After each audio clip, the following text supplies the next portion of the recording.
ఆదికాండము 31వ అధ్యాయము 1వ వచనం నుండి. లాబాను కుమారులు మన తండ్రికి కలిగినది యావత్తును యాకోబు తీసుకొని మన తండ్రికి కలిగిన దాని వలన ఈ యావదాస్తి సంపాదించినని చెప్పుకొనిన మాటలు యాకోబు వినెను. మరియు అతడు లాబాను ముఖము చూచినప్పుడు అది నిన్న మొన్న ఉండినట్లు అతని ఎడల ఉండలేదు. అప్పుడు యెహోవా, నీ పితరుల దేశమునకు నీ బంధువుల యొద్దకు తిరిగి వెళ్ళుము, నేను నీకు తోడై ఉండెదనని యాకోబుతో చెప్పగా, యాకోబు పొలములో తన మంద యొద్దకు రాహేలును లేయాను పిలువనంపి వారితో ఇట్లనెను, మీ తండ్రి కటాక్షము నిన్న మొన్న నా మీద ఉండినట్లు ఇప్పుడు నా మీద నుండలేదని నాకు కనపడుచున్నది. అయితే నా తండ్రి యొక్క దేవుడు నాకు తోడైయున్నాడు. మీ తండ్రికి నా యావశక్తితో కొలువు చేసితునని మీకు తెలిసేయున్నది. మీ తండ్రి నన్ను మోసపుచ్చి 10 మార్లు నా జీతము మార్చెను. అయినను దేవుడు అతన్ని నాకు హాని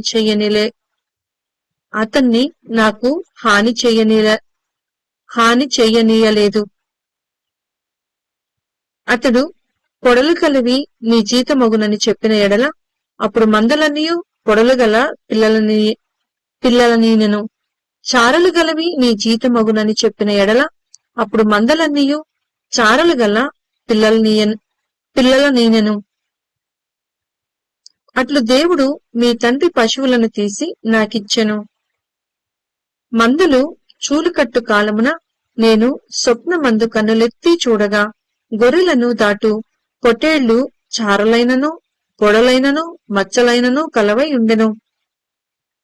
మరియు ఆ స్వప్నమందు దేవుని దూత యాకోబు అని నన్ను పిలువగా, చిత్తము ప్రభువా అని చెప్పితిని. అప్పుడు ఆయన, నీ కన్నులెత్తి చూడుము, గొర్రెలను దాటుచున్న పొట్టేళ్లన్నీయు చారలైనను పొడలైనను మచ్చలైనను కలవి. ఏలయనగా లాబాను నీకు చేయుచున్నది యావత్తును చూచితిని. నీవెక్కడ స్తంభము మీద నూనె పోసితివో, ఎక్కడ నాకు మ్రొక్కుబడి చేసితివో ఆ బేతేలు దేవుడను నేనే. ఇప్పుడు నీవు లేచి ఈ దేశముల నుండి బయలుదేరి నీవు పుట్టిన దేశమునకు తిరిగి వెళ్ళుమని నాతో చెప్పెననెను. అందుకు రాహేలును లేయాయు, ఇంకా మా తండ్రి ఇంట మాకు పాలు పంపులెక్కడివి? అతడు మమ్మును అన్యులుగా చూచుటలేదా? అతడు మమ్మును అమ్మివేసి మాకు రావలసిన ద్రవ్యమును బొత్తిగా తినివేసెను. దేవుడు మా తండ్రి యొద్ద నుండి తీసివేసిన ధనమంతయు మాదియు మా పిల్లలదియు నై ఉన్నది. మాదియు మా పిల్లలదియునై ఉన్నది కదా. కాబట్టి దేవుడు నీతో చెప్పినట్టెల్లా చేయమని అతనికి ఉత్తరమియ్యగా,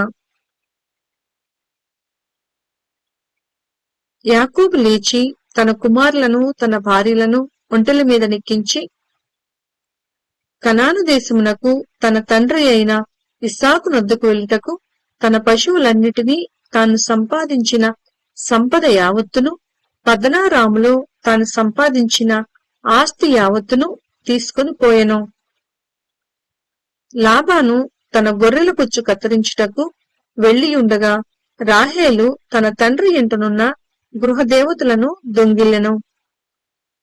యాకోబు తాను పారిపోవుచున్నానని సిరియావాడైన లాబానుకు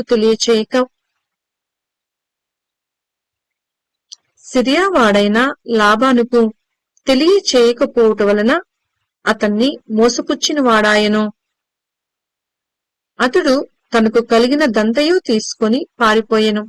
అతడు లేచి నది దాటి గిలాదను కొండతట్టు అభిముఖుడై వెళ్ళెను.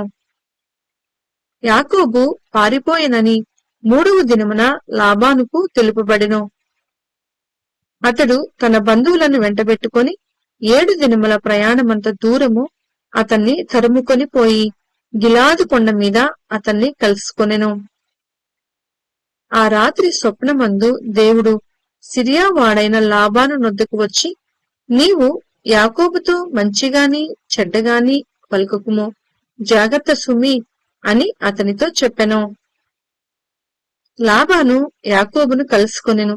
యాకోబు తన గుడారము ఆ కొండ మీద వేసుకుని ఉండెను. లాబానును తన బంధువులతో గిలాదు కొండ మీద గుడారము వేసుకొనెను. అప్పుడు లాబాను యాకోబుతో, నీవేమి చేసితివి? నన్ను మోసపుచ్చి కత్తితో చెరపట్టబడిన వారిని వలె నా కుమార్తెలను కొనిపోవనేలా?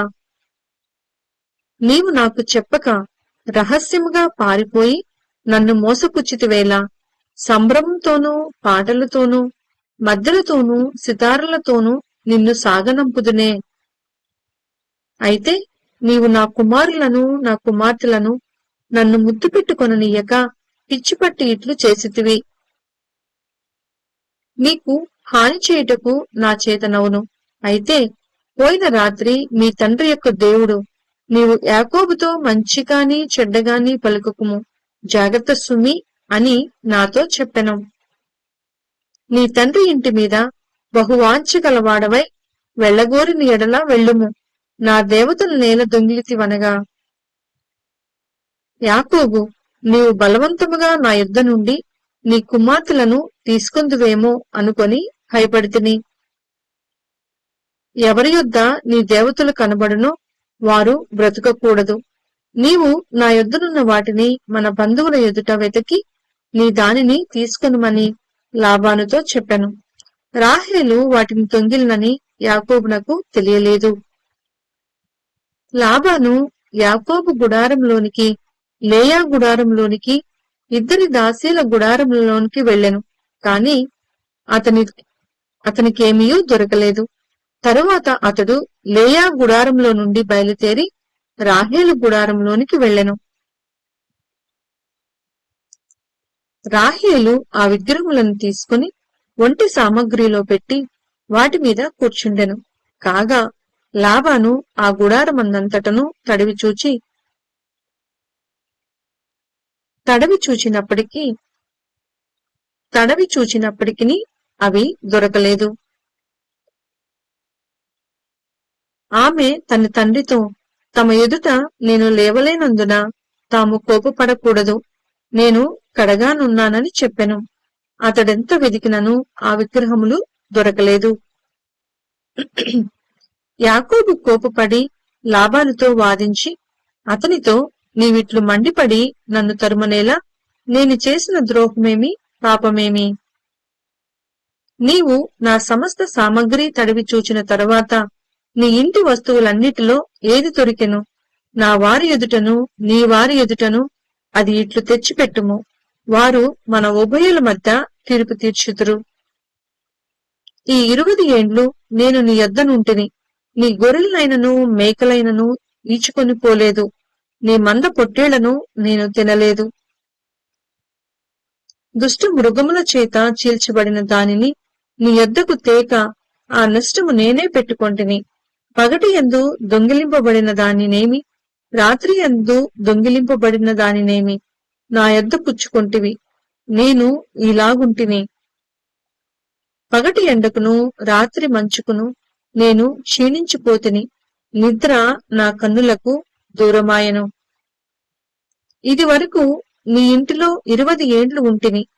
నీ ఇద్దరి కుమార్తెల నిమిత్తము 14 ఏండ్లును, నీ మంద నిమిత్తము 6 ఏండ్లును నీకు కొలువ చేసితిని. అయినను నీవు నా జీతము 10 మార్లు మార్చితివి. నా తండ్రి దేవుడు, అబ్రహాము దేవుడు, ఇస్సాకు భయపడిన దేవుడు నాకు తోడైయుండని ఎడల నిశ్చయముగా నీవు నన్ను ఒట్టి చేతులతోనే పంపివేసియుందువు. దేవుడు నా ప్రయాసమును నా చేతుల కష్టమును చూచి పోయిన రాత్రి నిన్ను గద్దించినని లాబానుతో చెప్పెను. అందుకు లాబాను, ఈ కుమార్తెలు నా కుమార్తెలు, ఈ కుమారులు నా కుమారులు, ఈ మంద నా మంద, నీకు కనబడుచున్నది అంతయు నాది. ఈ నా కుమార్తెలనైనను వీరు కనిన కుమారులనైనను నేడు నేనేమి చేయగలను? కావున నేనును నీవును నిబంధన చేసుకుందుము రమ్ము. అది నాకును నీకును మధ్య సాక్షిగా ఉండునని యాకోబుతో ఉత్తరమీయగా, యాకోబు ఒక రాయి తీసుకుని దానిని స్తంభముగా నిలువపెట్టెను.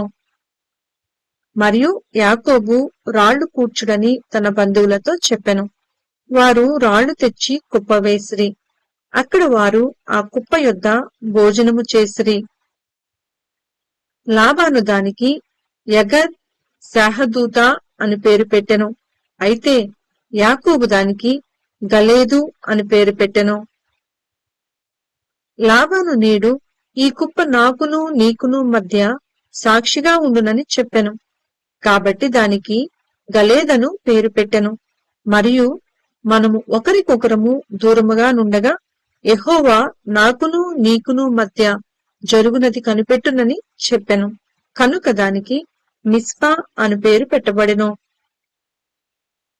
అంతటి లాబాను, నీవు నా కుమార్తెలను బాధపెట్టినను, నా కుమార్తెలను కాక ఇతర స్త్రీలను పెండ్లి చేసుకొనినను చూడుము, మన యొద్ద ఎవరునూ లేరు కదా, నాకును నీకును దేవుడే సాక్షి అని చెప్పెను.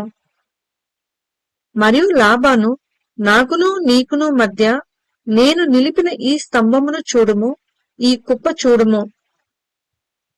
హాని చేయవలనని నేను ఈ కుప్ప దాటి నీ యొద్దకు రాకను, నీవు ఈ కుప్పను ఈ స్తంభమును దాటి నా యొద్దకు రాకను ఉండుటకు ఈ కుప్ప సాక్షి, ఈ స్తంభమును సాక్షి.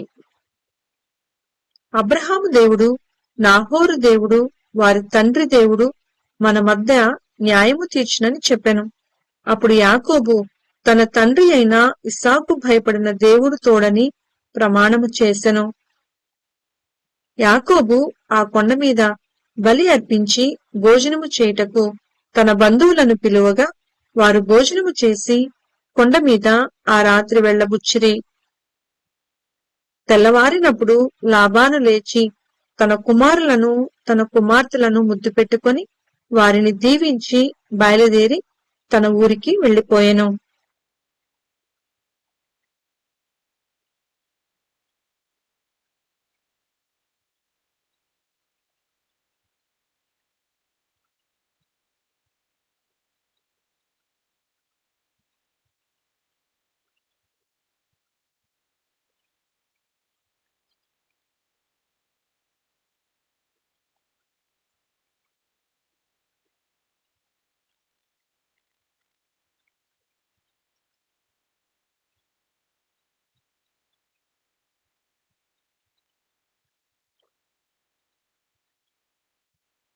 ఆదికాండము 32వ అధ్యాయము 1వ వచనము నుండి. యాకోబు తన త్రోవను వెళ్ళుచుండగా దేవదూతలు అతన్ని ఎదుర్కొనిరి. యాకోబు వారిని చూచి, ఇది దేవుని సేన అని చెప్పి ఆ చోటికి మహానయీమి అని పేరు పెట్టెను. మహానయీము అని పేరు పెట్టెను. యాకోబు ఎదోము దేశమున అనగా సేయూరు దేశమునున్న తన సహోదరుడైన ఏశావు నొద్దకు దూతులను తనకు ముందుగా పంపి, మీరు నా ప్రభు అయిన ఏశావుతో, ఇంతవరకు నేను లాబాను నొద్ద నివసించియుంటిని. నాకు పశువులు, గాడిదలు, మందలు, దాసదాసీ జనమును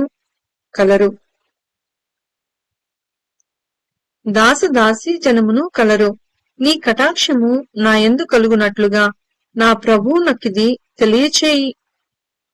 తెలియచేయ నంపితునని నీ సేవకుడినైన యాకోబు అనెనని చెప్పుడని వారికి ఆజ్ఞాపించెను. ఆ దూతలు యాకోబు నొద్దకు తిరిగి వచ్చి, మేము నీ సహోదరుడైన ఏశావు నొద్దకు వెళ్ళితిమి, అతడు 400 మందితో నిన్ను ఎదుర్కొని వచ్చుచున్నాడని చెప్పగా, యాకోబు మిక్కిలి భయపడి తొందరపడి ఏశావు ఒక గుంపు మీదకి వచ్చి దాని హతము చేసిన ఎడల మిగిలిన గుంపు తప్పించుకొని పోవుననుకొని తనతోనున్న జనులను, మందలను, పశువులను, ఒంటెలను 2 గుంపులుగా విభాగించెను. అప్పుడు యాకోబు, నా తండ్రి అయిన అబ్రహాం దేవా, నా తండ్రి అయిన ఇస్సాకు దేవా, నీ దేశమునకు నీ బంధువుల యొద్దకు తిరిగి వెళ్ళుము.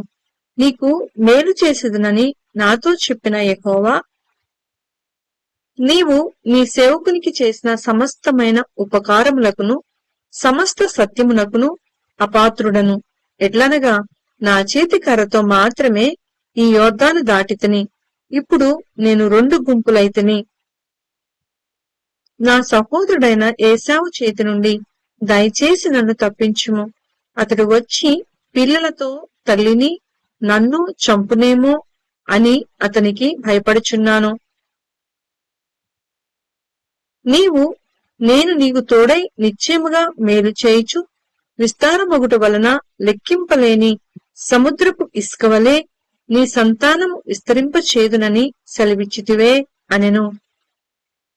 అతడు అక్కడ ఆ రాత్రి గడిపి తాను సంపాదించిన దానిలో తన అన్నయ్యైన ఏశావు కొరకు ఒక కానుకను అనగా 200 మేకలను, 20 మేకపోతులను, 200 గొర్రెలను, 20 పొట్టేళ్లను,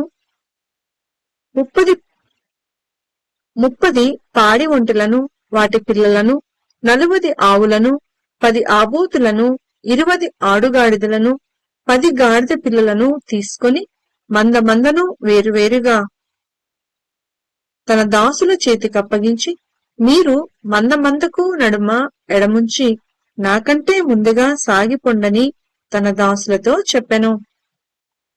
మరియు వారిలో మొదటి వానితో, నా సహోదరుడైన ఏశావు నిన్ను ఎదుర్కొని, నీవెవరి వాడవు, ఎక్కడికి వెళ్ళుచున్నావు, నీ ముందరనున్నవి ఎవరివని నిన్ను అడిగిన ఎడలా, నీవు ఇవి నీ సేవకుడైన యాకోబువి, ఇది నా ప్రభు అయిన ఏశావు కొరకు పంపబడిన కానుక, అదిగో అతడు మా వెనుక వచ్చుచున్నాడని చెప్పుమని ఆజ్ఞాపించెను.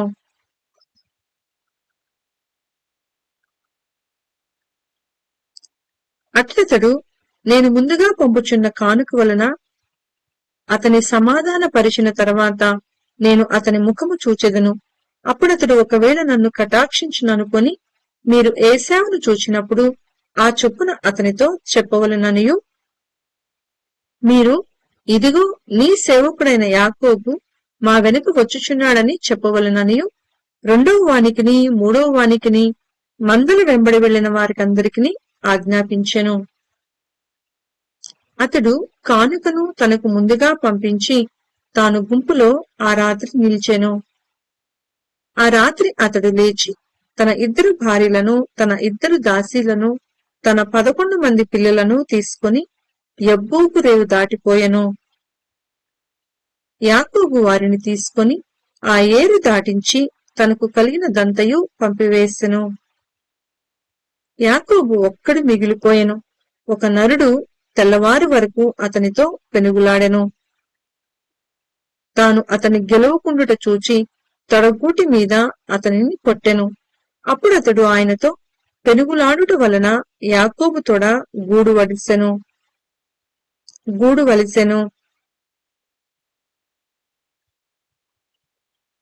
యాకోబు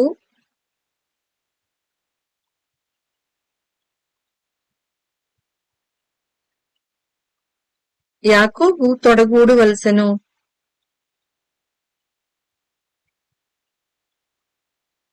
ఆయన తెల్లవారుచున్నది కనుక నన్ను పోనిమ్మనగా అతడు, నీవు నన్ను ఆశీర్వదించితేనే కాని నిన్ను పోనీయనెను.